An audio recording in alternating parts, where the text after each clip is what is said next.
Turning the tables on you, Liam. It's my turn to interview you. Predictions for tomorrow in the senior quarterfinals. Yeah, it's very hard to know, really. You know, St Anne's and Chels will be both flying. It's a question of whether the hurling will give them the impetus to drive on. It probably will, you know. When you win, winning is a good feeling, and even though you have to drop the hurls for a week and take up football, it's probably easier to take up the football. And both teams are very fit. I think the two of them, I think Chels and St Anne's will come through tomorrow. Yeah, and what about the local derby then between Horswood and Gusron? Yeah, PJ is back, I believe. PJ Banville.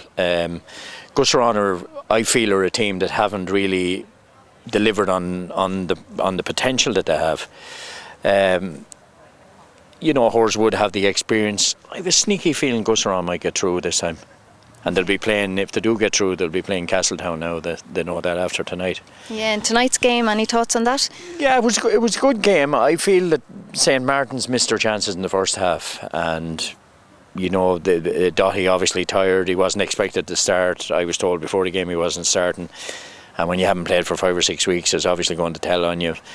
And they pushed him in at full forward. I would feel the county champions will be a little bit disappointed, I would say. And that's not to take anything away from Castletown. They've Stephen Cush, who's been involved in the Wicklow under-21s from Coolcano, is in, and I think he's done a good job with them. There's a new, you know, he's brought a new breath of fresh air about Castletown, and they've had a few young fellas come through as well, which is always helps the team. You know, you still have the experience of Colin Morris there at the back, distributes the ball very well. James Holmes with storming runs from up the pitch. Yeah, Castletown will be hard to beat now. Yeah, put your money on the line then and call the county champions.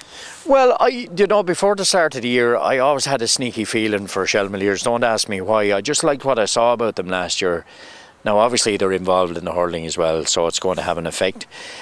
The likelihood is if they win tomorrow, they'll be playing in the hurling final on Sunday week, and then they'll be probably asked to play the football semi-finals in the following week, and maybe the county final the following week, and then again if they got through. So it's going to put a lot of pressure on players, and it just shows you the ridiculous situation we have in Wexford at the moment with fixtures. You know, there's Cork, the biggest county in Ireland, to play the hurling final next Sunday, and then they play the football final the following Sunday. So, you know, the championship is brilliant with the new system with the two groups of 6 of players, but we need to run matches off. You know, we're postponing matches too easily for minor games and things like that. I think we just have to run our championship. Although I was talking to the new football manager David Power, and he said there's still, I think, something like 16 teams still left in the hurling championship in Tipperary, so God help them.